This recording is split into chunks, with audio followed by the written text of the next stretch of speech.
Imagine this, a West African nation, long caught in the grip of conflict, isolation, and external pressure, suddenly signs a nuclear energy deal. Not with the West, but with Moscow. The world watches, eyebrows raised. What does this mean for Africa's future?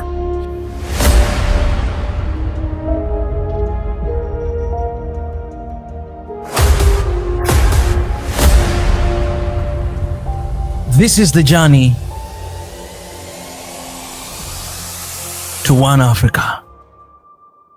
Hey guys, as you're watching this video, our vision is to reach 500,000 subscribers. Hit the subscribe button, join membership to support our channel, join Patreon and PayPal. All the links are in the description. Do that to stand with us for this beautiful cause of One Africa right now. We do not forget to sign up for the petition. The link is down below. Appreciate it. Thank you so much.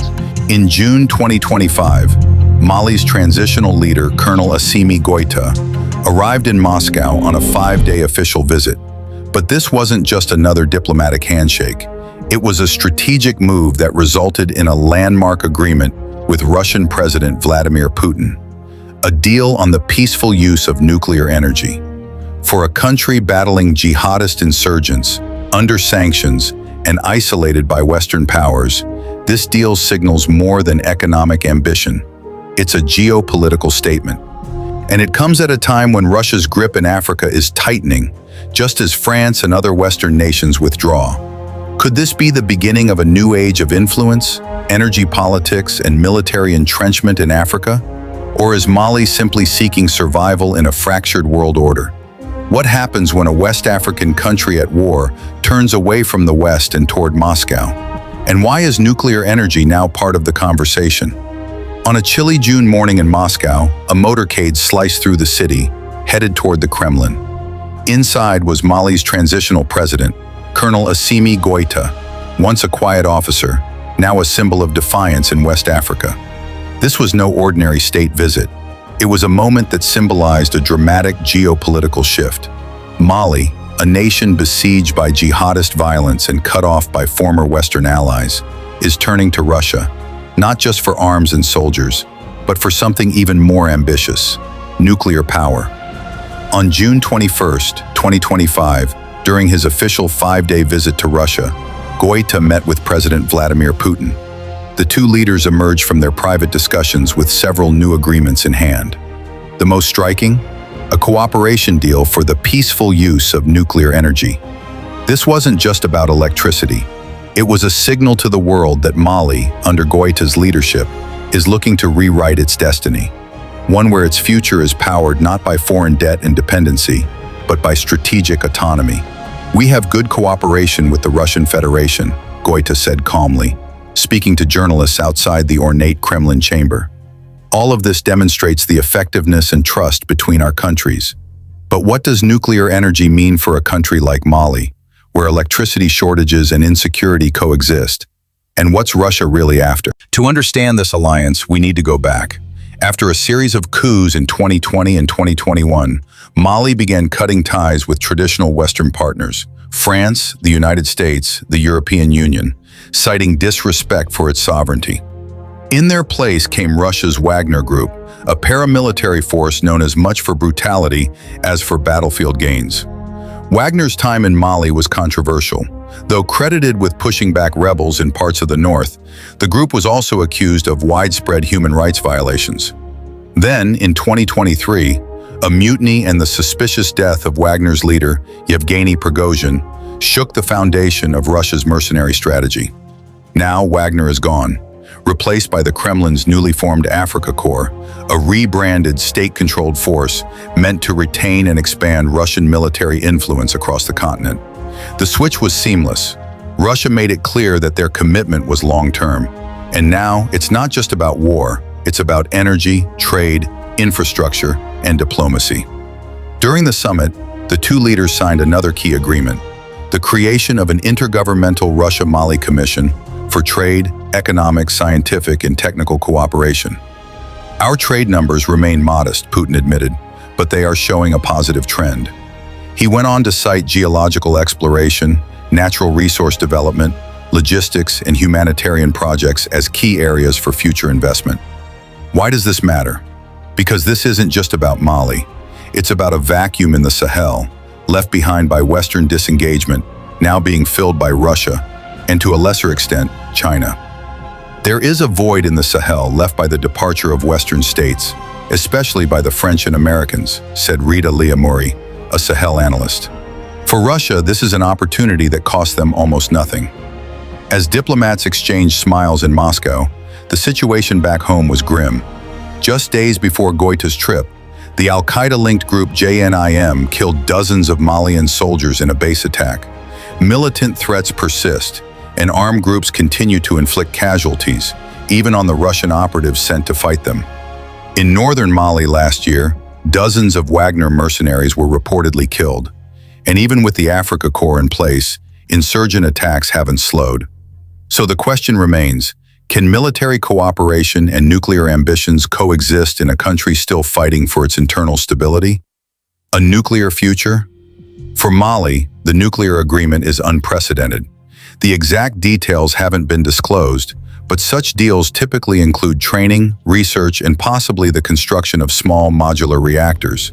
Long-term infrastructure that takes years to build, but offers reliable energy. So why is Russia offering all this? The answer is simple: influence. Moscow has found in Africa a willing partner, eager for alternatives to the West. And in Mali, it sees a gateway, not just to the Sahel, but to natural resources, international prestige, and new geopolitical alliances. Meanwhile, African leaders like Goïta are using these partnerships to assert independence, gain strategic support, and shift the balance of global power. Mali's alliance with Russia and its venture into nuclear energy is more than a bilateral handshake. It's a declaration that the world's centers of power are shifting, that African countries are choosing new partners, that former colonies are seeking sovereignty not just in word, but in infrastructure, technology, and ideology. But will these bold moves bring peace and prosperity, or deepen dependency in new ways?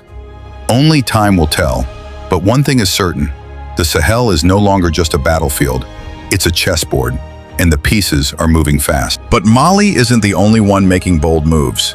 Just weeks before Assimi Goïta's Moscow visit, Burkina Faso quietly signed its own nuclear cooperation deal with Russia. Under Captain Ibrahim Traore's leadership, the landlocked nation, long overlooked by global powers, has now emerged at the heart of a high-stakes pivot to Moscow.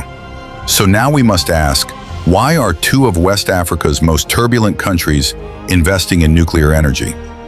And is this really just about electricity, or is something much bigger brewing in the Sahel? A brotherhood forged in struggle. Burkina Faso and Mali, along with Niger, have formed the Alliance of Sahel States, AES, a regional military and political coalition born out of shared rebellion against neo-colonialism and what they view as Western betrayal. All three have expelled French troops, suspended cooperation with the West, and turned instead to Russia, a partner promising sovereignty, respect, and now atomic collaboration. When Burkina Faso signed its deal with Russia's state-owned nuclear agency, Rosatom, the official language was identical to Mali's, for peaceful purposes. But in geopolitical chess, words often carry hidden meanings. Could peaceful mean strategic deterrence? Could small nuclear reactors also fuel military ambitions? Currently, no African country possesses nuclear weapons. South Africa was the only one to ever develop them, and voluntarily dismantled its arsenal in the 1990s after the fall of apartheid. But now, as global alliances shift, energy crises deepen, and Western influence wanes, African nations are re-evaluating their power, literally and figuratively. A nuclear program, even for energy, brings advanced scientific research, high-level technology transfers, strategic leverage in international negotiations, and yes, the knowledge infrastructure to one day, if desired, develop weapons. So again, we must ask, what happens when sovereign African states, tired of centuries of manipulation, gain access to the world's most powerful technology? For Traore and Goïta, this isn't just science, it's sovereignty in a reactor core. Let's not forget, the Sahel is a war zone. Militant groups like JNIM and Islamic State in the Greater Sahara, ISGS, have overrun vast areas, killing civilians, toppling outposts, and ambushing soldiers. Western militaries pulled out, France left. The US is scaling down. And now, the Sahel nations, on their own but not alone, are turning eastward. Could these nuclear deals be part of a grander strategic doctrine? Could the Sahel alliance be building deterrence not only against insurgents, but foreign interference? Trying to rewrite the rules of African security through hard power, not just diplomacy? Or simply betting on technology to fuel industrialization and break free from economic dependency? This rising nuclear interest isn't just about Burkina Faso and Mali. It sends ripples across the continent. Other countries are watching. Sudan and Uganda have expressed interest in nuclear reactors.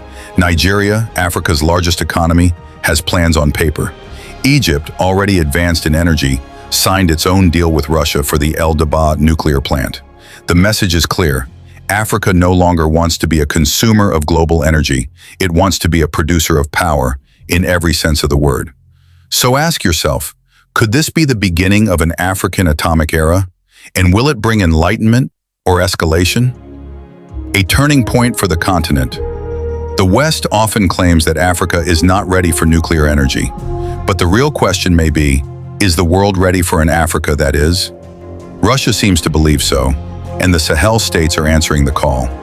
Whether these nuclear collaborations lead to electricity for all or a new Cold War in the desert remains uncertain. But what's undeniable is this: the tectonic plates of power are shifting, and Africa, particularly the Sahel, is now a central fault line. From the ruins of colonialism, coups, and insurgencies, a new alliance is rising, powered by uranium, ambition, and the politics of trust. And the world is watching.